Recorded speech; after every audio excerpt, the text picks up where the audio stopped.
पुराना और सुनसान गांव, घने जंगल के बीच मैम पात्र राघव मुख्य पात्र, गांव का युवा विद्या राघव की पत्नी, बुजुर्ग आदमी, गांव का सबसे वृद्ध व्यक्ति जो डायन की कहानी जानता है, भूतिया महिला जो गांव पर कहर बरपाती है, राघव का घर। रात का समय, राघव और विद्या चूल्हे के पास बैठे हैं। राघव कुछ चिंतित नजर आता है। राघव संजीदा स्वर में, विद्या आज गांव में कुछ अजीब सा महसूस हो रहा है। सभी लोग इतने डरे हुए क्यों हैं? विद्या चिंतित, हाँ मैंने भी सुना है। लोग कह रहे हैं कि जंगल में फिर से किसी ने उस डायन को देखा है।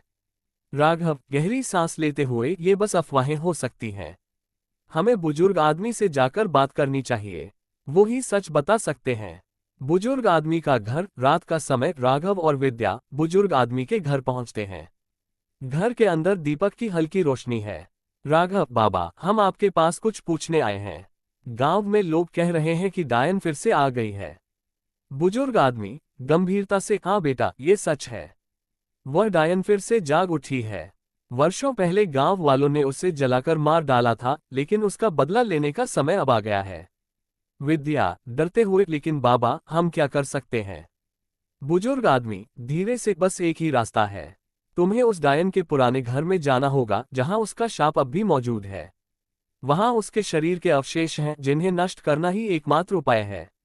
जंगल में डायन का पुराना घर। आधी रात राघव और विद्या हाथ में मशाल लेकर डरते हुए घर के अंदर प्रवेश करते हैं। चारों ओर खौफनाक माहौल है। राघव धीरे से, हमें जल्दी करना होगा, यहाँ कुछ भी हो सकता है। अचानक घर के अंदर से चीखने की आवाज आती है। राघव और विद्या भयभीत होकर देखते हैं कि दीवारों से खून टपक रहा है। विद्या कांपते हुए, राघव हमें यहाँ से चलना चाहिए। राघव दृढ़ता से, नहीं हमें अपना काम पूरा करना होगा। दोनों कमरे के अंदर जाते हैं जहां एक पुरानी ताबूत रखी हुई है। राघव ताबूत को खोलता है, तभी अचानक डायन प्रकट हो जाती है। उसके बाल बिखरे हुए, आंखें लाल और चेहरा विकृत है। डायन गुस्से से, तुम लोग यहाँ कैसे आए? अब तुम दोनों भी मरोगे।